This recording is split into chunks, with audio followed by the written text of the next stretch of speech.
Guns are out.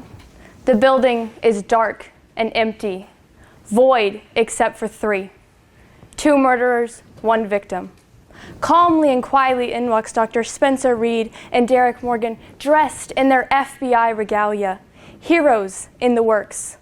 Within 40 minutes of television, the crime was solved, the criminals were apprehended, and justice was served. Gil Grissom, Sarah Seidel, Temperance Brennan, Celie Booth, Aaron Hotchner, Jennifer Giroux, these have become household names across America. Each one a fictional character in a popular crime drama ranging from CSI to Bones to Criminal Minds. The general public knows each of their names and how they fight the dirtiest of criminals until they are behind bars. But is what these characters do scientifically accurate or not? Before the argument proceeds, 3 terms need to be defined and understood. The first is the CSI effect. This can best be described as a phenomenon in which television-educated jurors are less likely to convict a guilty person due to methods they viewed on a television show not being applied to the case in reality. Second is forensic science. This is the application of scientific methods mainly relating to the examination, collection, and analysis of physical evidence.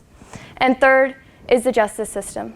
This is the network of government and private agencies working together to manage accused and convicted criminals.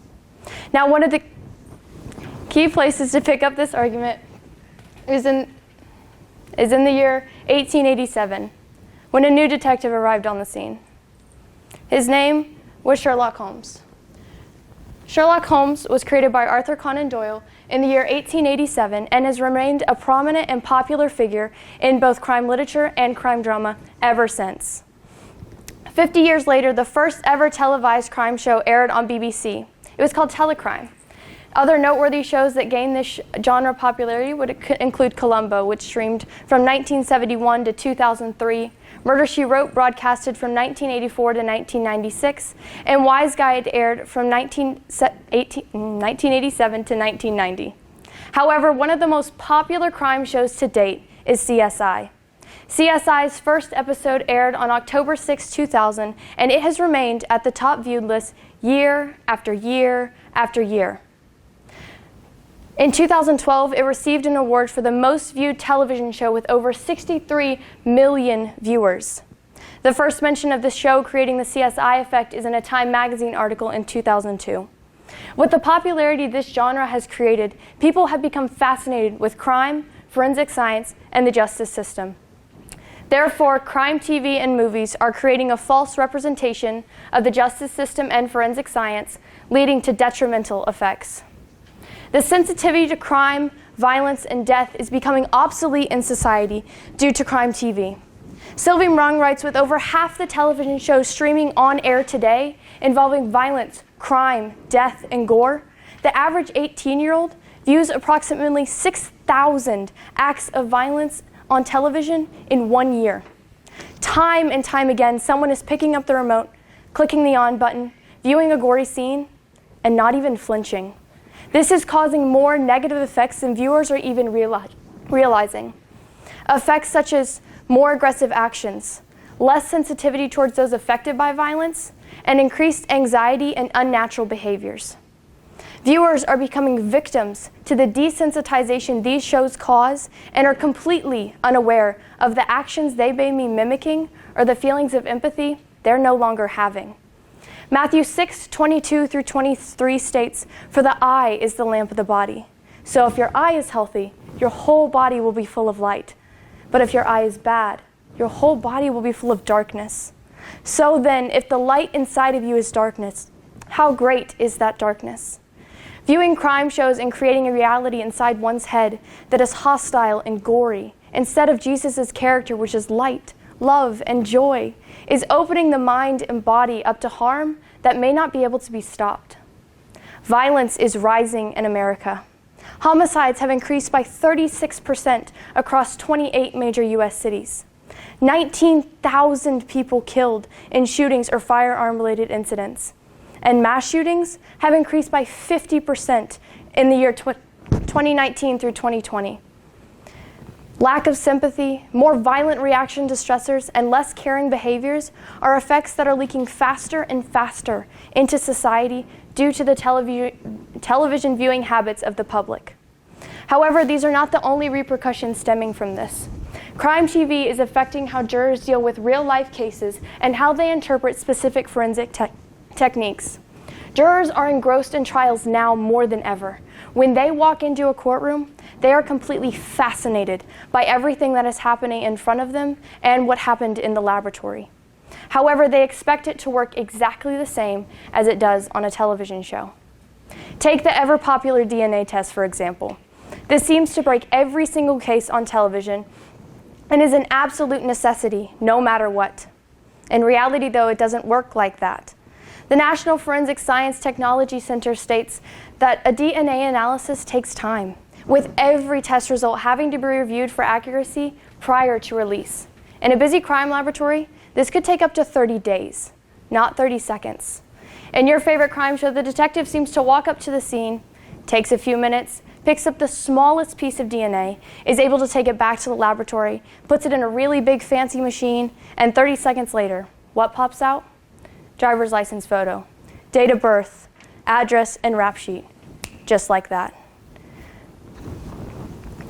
Ballistics is another example of this. Ballistics is the field of forensic science that primarily deals with firearms. Scientists look at bullets or casings for microscopic damages that can tell what type of weapon fired that bullet. When a jury is presented with this type of case, 32% expect to see some type of ballistic-related laboratory evidence. In reality, though, these tests are often inconclusive. And while they may be able to tell you what type of gun fired it, they can't narrow it down to a singular weapon. But juries expect it to. Evidence is being presented in a way, or not being presented at all in a way, that jurors are being taught from television shows.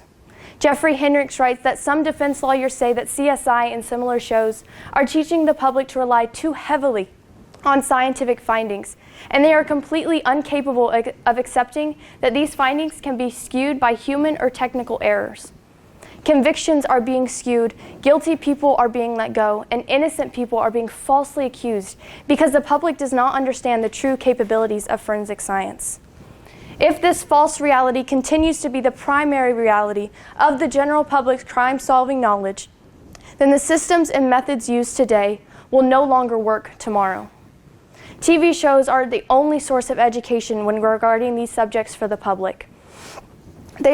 Forensic evidence is being raised to an unrealistic level, meaning that expensive tests such as fingerprints or DNA analysis are being run on a defendant who was caught in the act or being tried by police or eyewitnesses. TV shows are teaching the public that hardcore proof only comes from tangible forensic evidence.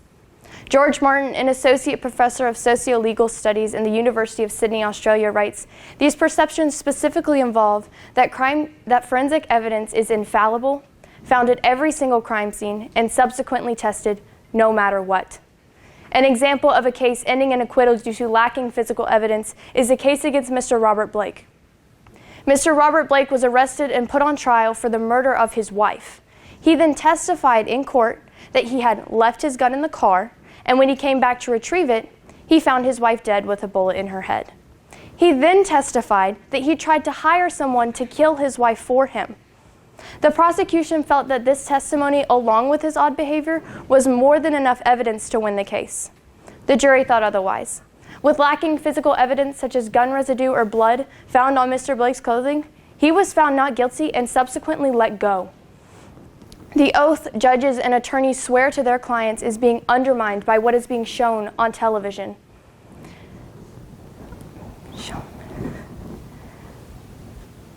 The Sixth Amendment of the Constitution states in every single trial that every single human being is entitled to a fair and speedy trial. This human right is being degraded to almost nothing due to the CSI effect, and that creates an immediate concern for the system that has worked for years upon years. This effect is no longer part of a fictional world, but very much a part of reality. Now, while the CSI effect is a substantial problem for the judicial system, others would disagree. The opposition would state that crime TV does not create a false representation of the justice system or forensic science. This TV genre was created for entertainment purposes, and that is what it does. Shows such as CSI or Bones are described as dramas when a prospective audience member is viewing a summary of the program. Merriam-Webster defines drama as a composition in verse or prose with the intent to portray life or character. With this in mind, the audience member should then be able to understand that what they are viewing is indeed fictitious. These shows and producers are also protected with a range of rights from both the Federal Communication Commission and the Constitution, allowing a range of freedom when producing these types of shows.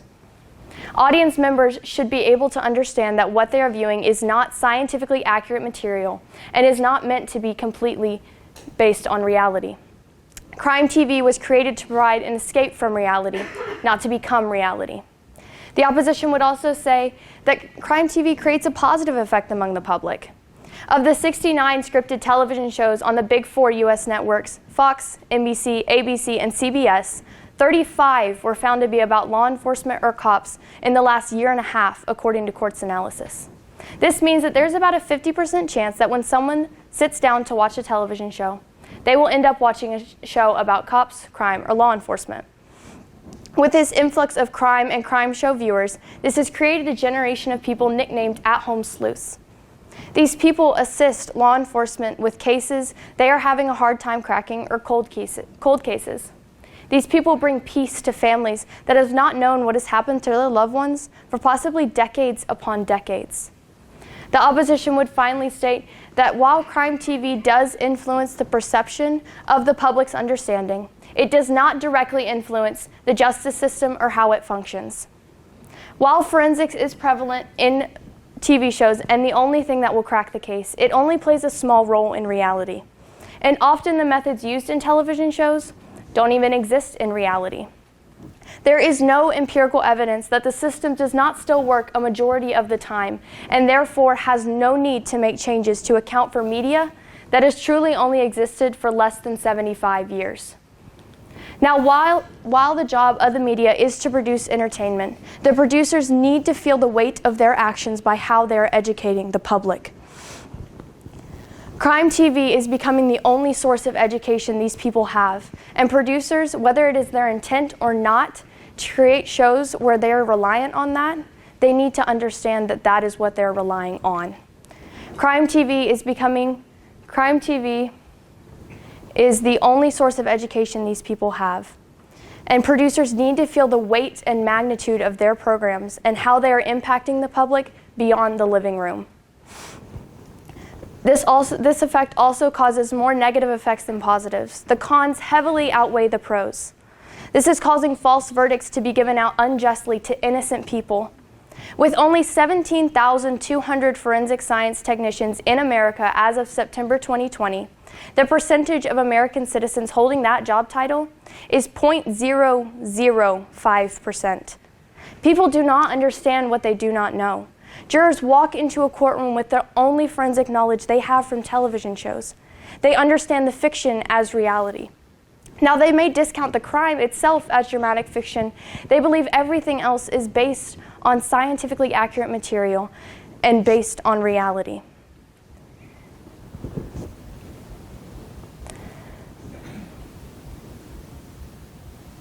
Forensic science has become an easy-to-understand public knowledge, but a mass majority of people do not possess a degree in forensics. But because they watch crime television shows, this has become their degree instead. A justice system that is able to function effectively is an aspect of society that cannot be risked by the television viewing habits of the public. The entertainment industry is destroying what the United States took blood, sweat, and tears to build. The Sixth Amendment of the Constitution again states, in all criminal prosecutions, the accused shall enjoy the right to a public and fair trial by an impartial jury in the state and district wherein the crime shall have been committed. A justice system is a vital part to a society that can no longer be risked by what the public is viewing on television shows. Crime TV is putting these rights and these systems in perilous danger of becoming incapable of finding the truth.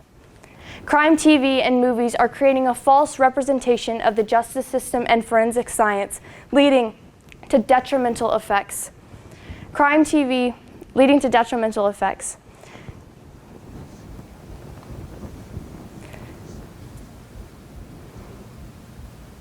Crime is a natural part of society due to the fall. But crime dramas, while as entertaining as they are creating a blurred line between fiction and reality. Cases are being botched and criminals are being let go due to the lack of accurate knowledge the general public is being presented with. A justice system that is in collapse is no longer fit for the world, and therefore, Crime TV has earned itself a guilty verdict, and the sentence we hand down to it should last longer than 40 minutes. Thank you.